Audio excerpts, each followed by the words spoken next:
Nah, untuk hari ini kita belajar ekonomi. Materi kita yaitu pengangguran. Nah, sebelum kita memulai aktivitas kita, anak kami si Asmarani untuk membawa kita dalam doa. Ya Bapa, sukacita kami panjatkan kehadiran-Mu pada pagi hari ini. Sebentar lagi kami akan memulaikan proses belajar kami pada hari ini. Engkau yang selalu ada di tengah-tengah kami masing-masing. Inilah doa dan permohonan kami. Jangan jadikan kehendak kami, tetapi kehendak Bapa yang selalu terjadi. Amin.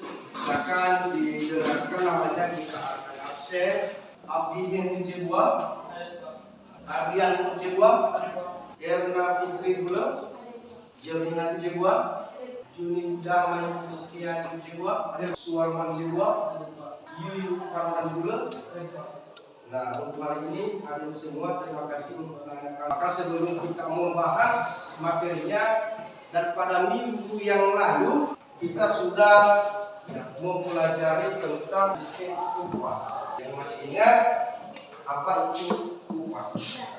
Nah, silakan, silakan. Upah adalah hak pekerja yang diterima dan dinyatakan dalam bentuk uang sebagai imbalan dari pengusaha atau pemberi kerja. Baik, terima kasih. Silakan dulu si Asmarani lagi.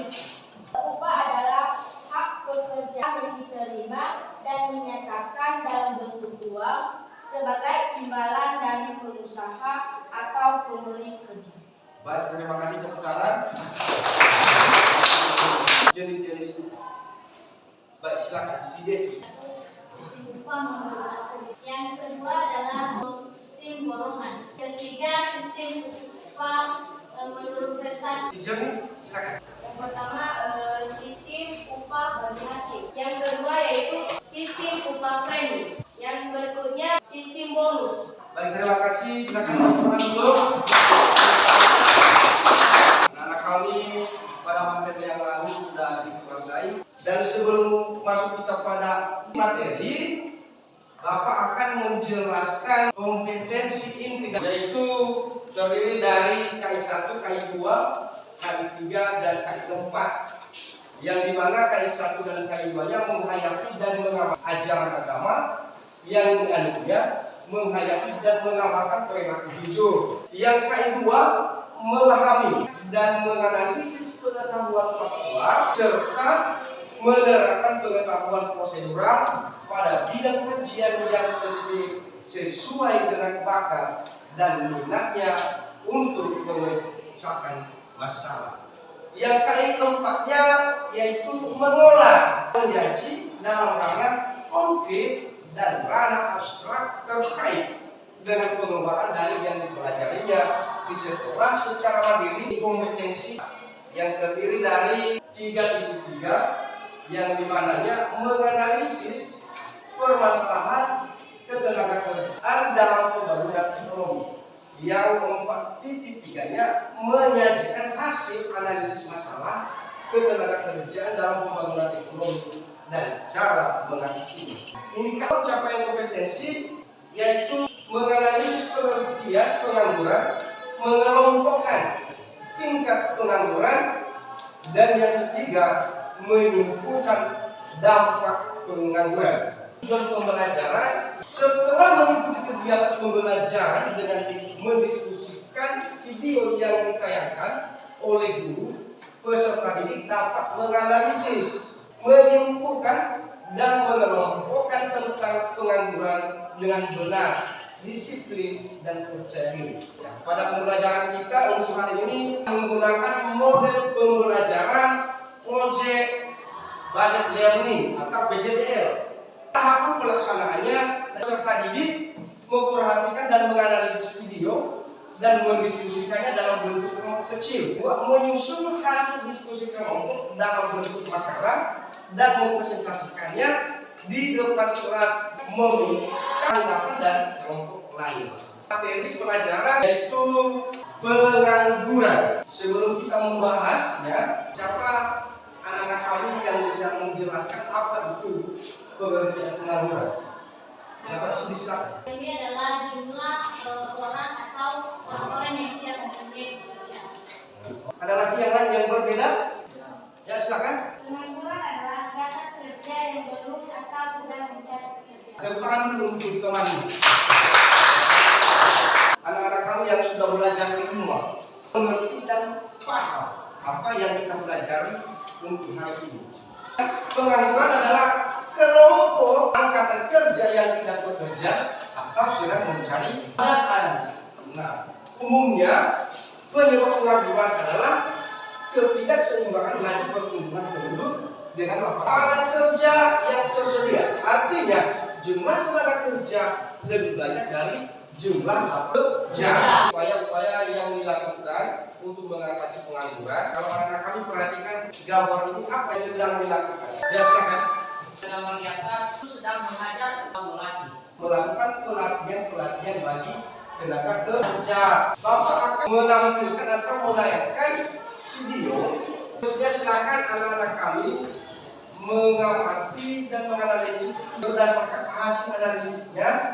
Silakan didiskusikan berdasarkan kelompok dan disusun, silakan nanti dipresentasikan di depan kelas dan kemudian minta tanggapan atau berupa pertanyaan dari teman-teman lainnya.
Silakan bentuk kelompoknya.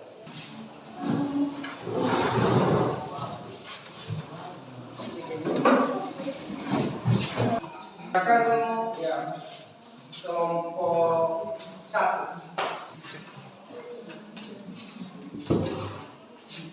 Menampilkan hasil diskusi kami dari kelompok 1, COVID-19 ini tidak hanya mengakibatkan jumlah kematian, tetapi juga mengoyak angka pengangguran dan kemiskinan, dan terjadinya pembatasi berskala sosial atau PSBB, menyebabkan penduduk kehilangan pekerjaan, angka pengangguran dan kemiskinan meningkat.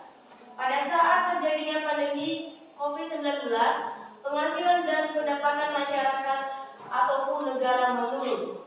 Misalnya, dalam pengusaha atau usaha dagang, orang-orang atau konsumen biasanya belanja, tetapi ketika pada masa pandemi mereka tidak belanja lagi karena kurangnya juga penghasilan masing-masing, dan pemerintah juga sudah memberikan peraturan agar mengurangi mobilitas dan kerumunan.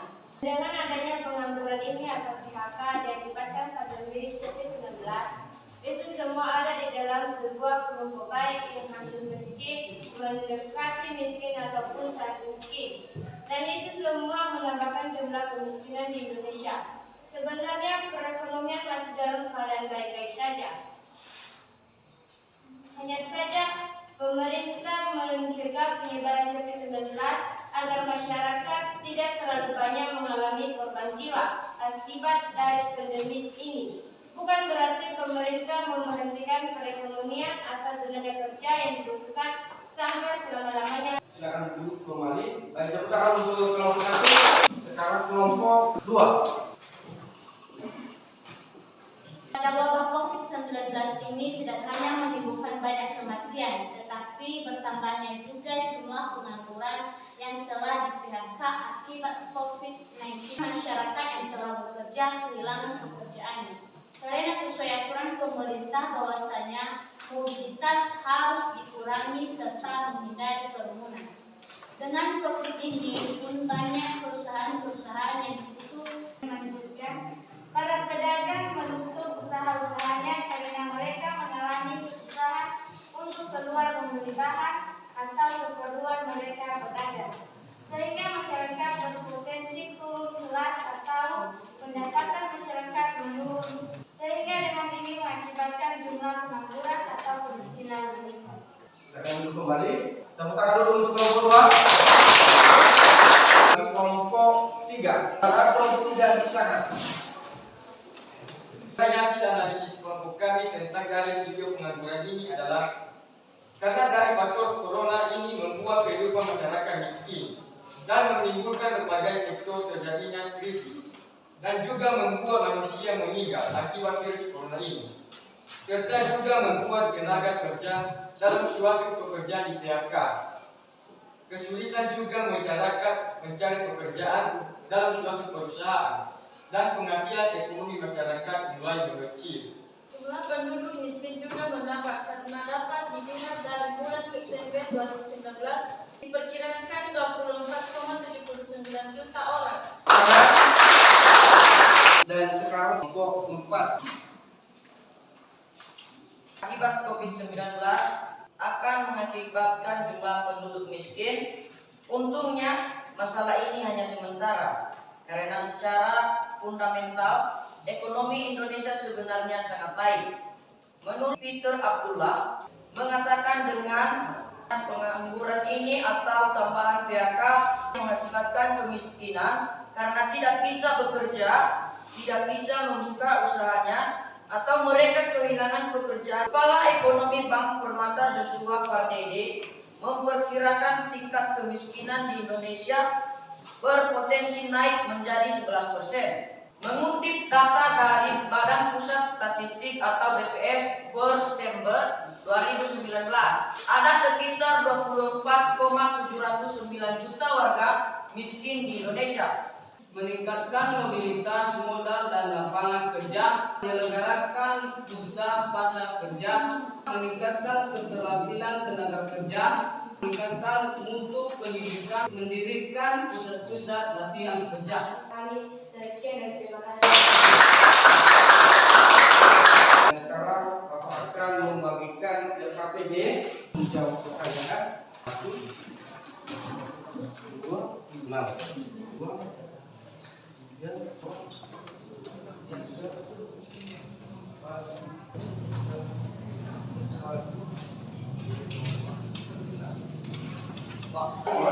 Waktunya 5 menit.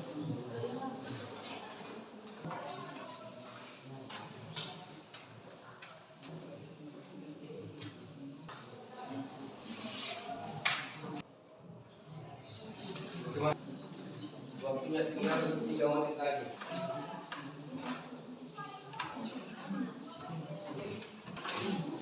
Baik, waktunya sudah selesai.